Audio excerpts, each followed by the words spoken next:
Depuis des décennies, l'équipe de France passe par tous les états. Des échecs cruels, des demi-finales perdues. Mais en 1998, tout a changé. La France a appris à gagner. Retour sur les finales qui ont marqué l'histoire des Bleus.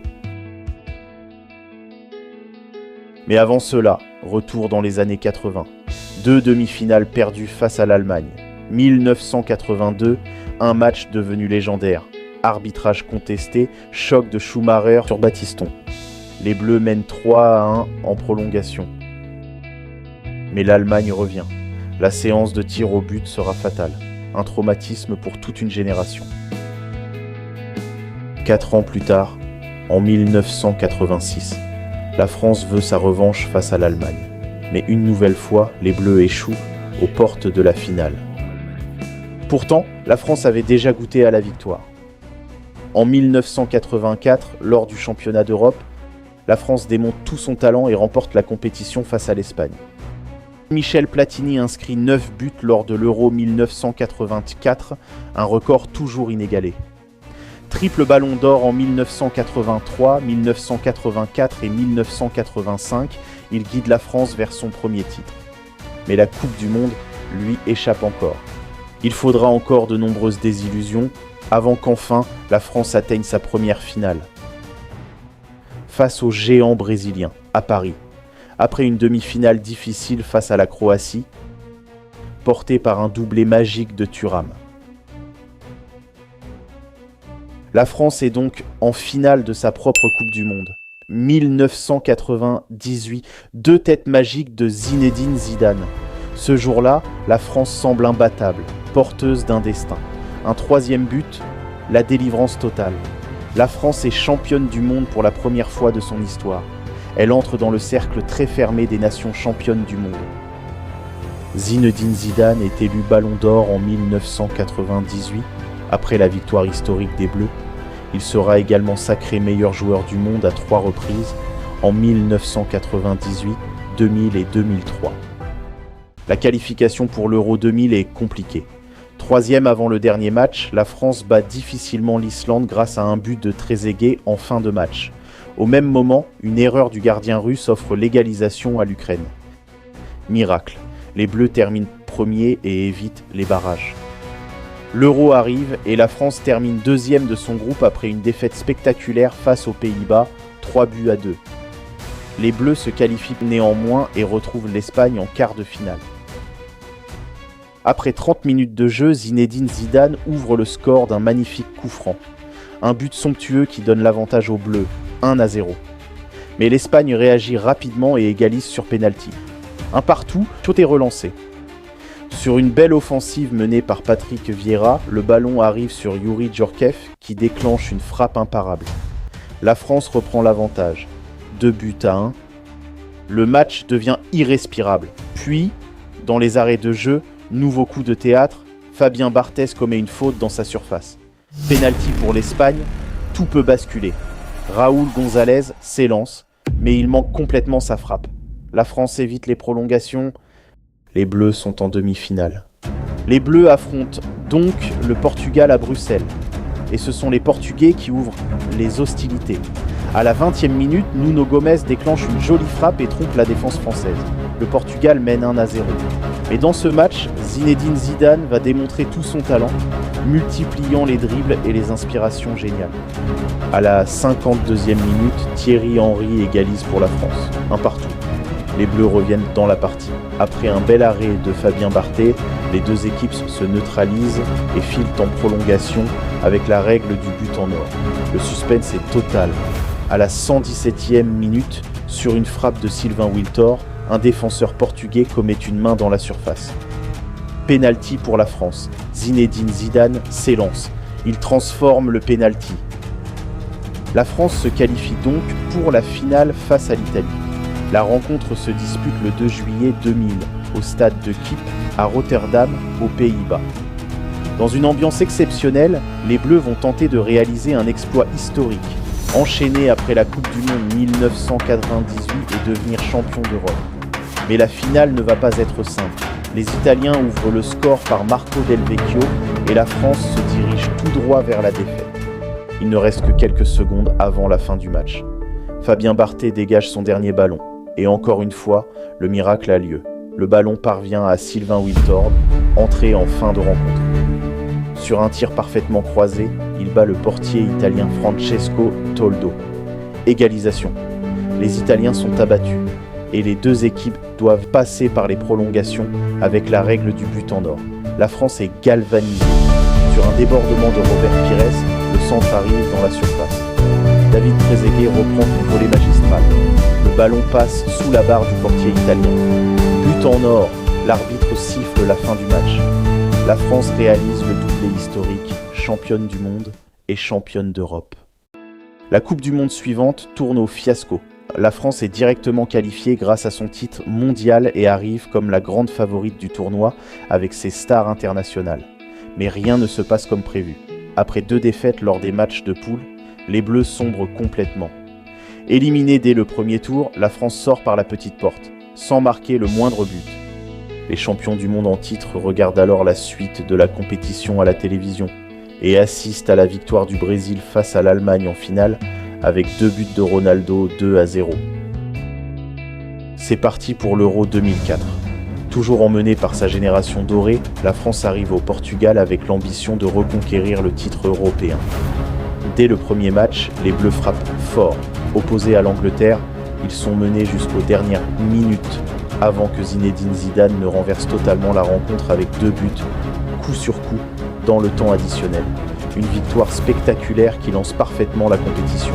Après un match nul face à la Croatie, la France assure sa qualification en battant la Suisse. Les Bleus terminent premiers de leur groupe et semblent monter en puissance avant les quarts de finale. On attaque les quarts de finale face à la Grèce. La France domine mais se heurte à une défense grecque très solide. À la 65e minute, Angelos Charisteas marque de la tête et donne l'avantage aux Grecs. Les Bleus poussent, sans réussir à revenir. La France est éliminée, à la surprise générale. Cette surprenante équipe grecque, invitée de dernière minute dans cet Euro, poursuit son incroyable parcours. En demi-finale, elle bat la superbe équipe tchèque emmenée par Pavel Nedved grâce à un but en prolongation de Traianos. Puis, en finale, la Grèce bat l'équipe hôte, le Portugal de Cristiano Ronaldo. 1-0, une nouvelle fois sur une tête de Angelos Charisteas. La Grèce réalise alors un exploit historique, ce qui restera comme l'une des plus grandes surprises de l'histoire du football. Coupe du Monde 2006. Mais avant cela, la France connaît des qualifications compliquées. Les Bleus enchaînent les matchs nuls et doutent. La qualification pour le mondial allemand semble même compromise. C'est alors que Zinedine Zidane sort de sa retraite internationale. Il est rejoint par Claude Makélélé et Liliane Thuram. Le retour des anciens change tout. La France enchaîne les victoires et valide finalement son billet pour la Coupe du Monde 2006. La France, comme à son habitude, a du mal dans sa poule. Après 2 matchs nuls face à la Suisse puis à la Corée du Sud, la qualification devient incertaine. Lors du 3e match, les Bleus assurent face au Togo et décrochent leur billet pour la suite. La France termine 2e du groupe et retrouve l'Espagne en 8e de finale. La France bat la Roja 3-1 avec un petit clin d'œil aux Espagnols qui voulaient envoyer Zinedine Zidane à la retraite. Réponse sur le terrain. Puis, en quart de finale, les Bleus affrontent le Brésil. Victoire 1-0 avec un Zinedine Zidane au sommet de son art. En demi-finale, la France retrouve le Portugal. Sur un pénalty transformé par Zinedine Zidane, les Bleus s'imposent 1-0. La France monte en puissance, semble très forte et paraît difficile à battre. Les Bleus sont prêts pour affronter l'Italie dans une nouvelle finale d'anthologie. Les acteurs sont de nouveau réunis, avec une ribambelle de stars sur la pelouse. Et ce sont les Français qui ouvrent le bal avec un pénalty légendaire de Zinedine Zidane, en mode Panenka. La France mène 1-0, mais les Italiens répondent rapidement. À la 19e minute, Marco Materazzi égalise de la tête. 1-1. Les deux équipes se rendent coup pour coup et filent en prolongation. Une tête de Zinedine Zidane est stoppée de justesse par le gardien italien Gianluigi Buffon. Puis arrive le drame. Zinedine Zidane perd le contrôle et assène un coup de tête à Marco Materazzi. Carton rouge. La France termine le match sans son meneur de jeu, qui achève sa carrière d'une manière bien triste, malgré un tournoi exceptionnel. Place à la séance de tir au but. Les Italiens marquent tout, David Trezeguet trouve la barre transversale. Le dernier tireur italien, Fabio Grosso, ne tremble pas. L'Italie décroche sa 4e étoile. Que de regrets, mais une belle revanche pour la Squadra Azzurra. 2 ans plus tard, pour l'Euro 2008, la France arrive avec des ambitions. Mais les Bleus déçoivent rapidement et sont éliminés dès les poules. Après un match nul face à la Roumanie, la France subit une lourde défaite contre les Pays-Bas, 4-1. Puis, battue par l'Italie, les Bleus quittent la compétition dès le premier tour. Direction la Coupe du Monde de la FIFA 2010. La France se qualifie difficilement après un barrage polémique face à l'Irlande, avec la célèbre main de Thierry Henry. Mais en Afrique du Sud, rien ne va se passer comme prévu. Après un match nul contre l'Uruguay, les Bleus s'inclinent face au Mexique. Puis vient l'épisode de la grève des joueurs, l'exclusion de Nicolas Anelka et une ambiance totalement chaotique. Battue par l'Afrique du Sud, la France est éliminée dès le premier tour. On arrive à l'Euro 2012. La France sort d'une période compliquée mais veut tourner la page. Les Bleus débutent par un match nul face à l'Angleterre, puis s'imposent contre l'Ukraine. Malgré une défaite contre la Suède, la France se qualifie pour les quarts de finale. Mais face à l'Espagne, les Bleus s'inclinent 2-0. L'aventure s'arrête en quart de finale. Direction la Coupe du Monde 2014 au Brésil. La France réalise une belle phase de groupe en terminant première de son groupe. En 8e de finale, les Bleus battent le Nigeria 2-0. Mais en quart de finale, la France tombe face à l'Allemagne et perd 1-0. Malgré un très bon match des Bleus, l'aventure s'arrête aux portes du dernier carré. Place à l'Euro 2016, organisé en France. Les Bleus réalisent un beau parcours et se qualifient pour la finale après avoir battu l'Allemagne. Au Stade de France, la France affronte le Portugal. Les Français dominent largement la rencontre et se procurent plusieurs occasions. Très tôt dans le match, Cristiano Ronaldo sort sur blessure après un choc. Un coup dur pour le Portugal. Mais malgré la domination française, les deux équipes se dirigent vers les prolongations. Et contre le cours du jeu, Eder marque et donne la victoire au Portugal. Le Portugal remporte ainsi l'Euro après un parcours solide, souvent en prolongation ou au tir au but, preuve de sa résistance tout au long du tournoi. Une immense déception pour la France, battue à domicile. Direction la Coupe du Monde 2018 en Russie. On sent que la France possède un fort potentiel depuis plusieurs années déjà, et l'arrivée de Kylian Mbappé confirme cette nouvelle génération talentueuse. La France réalise une phase de groupe solide et se qualifie pour les 8e de finale. Face à l'Argentine, la France va jouer l'un de ses meilleurs matchs depuis longtemps. Les deux équipes livrent une prestation magnifique, à l'image des 7 buts inscrits pendant la rencontre. Portés par un énorme Kylian Mbappé, les Bleus s'imposent finalement 4-3 et filent en quart de finale. Les Français se débarrassent ensuite assez facilement de l'Uruguay et filent en demi-finale contre la redoutable Belgique. Le match est extrêmement serré, avec des occasions de part et d'autre. Puis, en seconde mi-temps, Samuel Umtiti marque d'une tête décroisée. France 1, Belgique 0. La rencontre reste tendue. Les deux équipes ont encore des occasions, mais le score n'évolue plus. La France est en finale pour la 3e fois de son histoire. La voici donc face à la surprenante Croatie. La France est dominée dans le jeu et procède par contre-attaque. Elle obtient un coup franc à la 18e minute, transformé en but contre son camp par Mario Mandžukić. Mais les Croates réagissent rapidement. Ivan Perisic égalise sur une superbe frappe. Puis une main croate dans la surface donne un penalty à la France. Antoine Griezmann le transforme. 2-1 pour la France. La Croatie, acculée, met la pression mais se heurte au contre français. Sur une frappe sublime de Paul Pogba, la France aggrave le score. 3-1. Puis Kylian Mbappé marque le 4e but d'un tir magique d'environ 25 mètres. En toute fin de match, Hugo Lloris fait une bourde et redonne espoir aux Croates à la 69e minute, sans incidence, car la France tient bon et remporte sa seconde Coupe du Monde. Place à l'Euro 2020, disputé en 2021. La France arrive comme l'une des grandes favorites, championne du monde en titre. Les Bleus terminent premiers d'un groupe relevé devant l'Allemagne, le Portugal et la Hongrie. En 8e de finale, la France affronte la Suisse. Les Bleus mènent 3-1, avec notamment un doublé de Karim Benzema. Mais la Suisse revient à 3 partout, le match se joue au tir au but. Et c'est Kylian Mbappé qui voit sa tentative arrêtée. La France est éliminée dès les huitièmes de finale.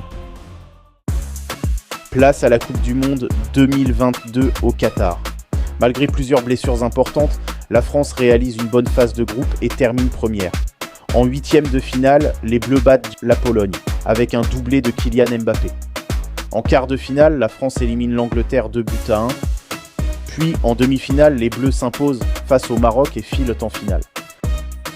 La France affronte l'Argentine dans ce qui va devenir une finale d'anthologie.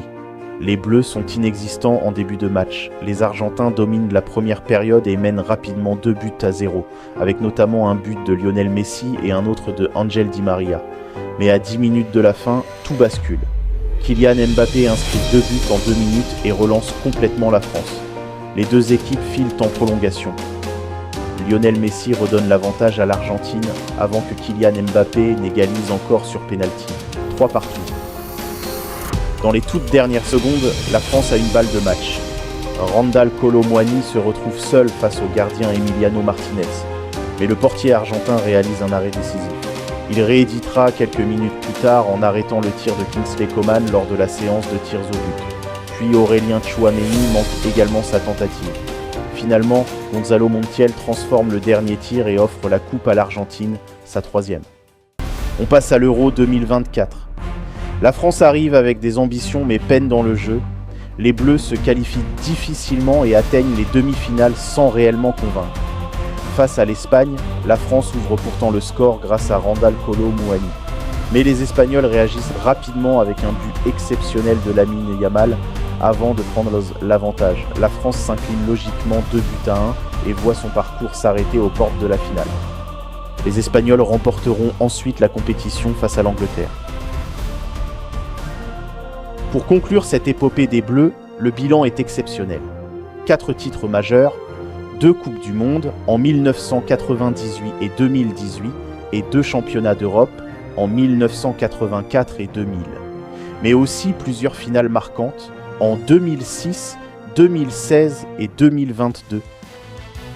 Et de nombreuses demi-finales qui auront jalonné l'histoire des Bleus. Entre gloire, drame et exploit, l'équipe de France s'est imposée comme l'une des plus grandes nations du football mondial. Et l'histoire n'est sans doute pas terminée.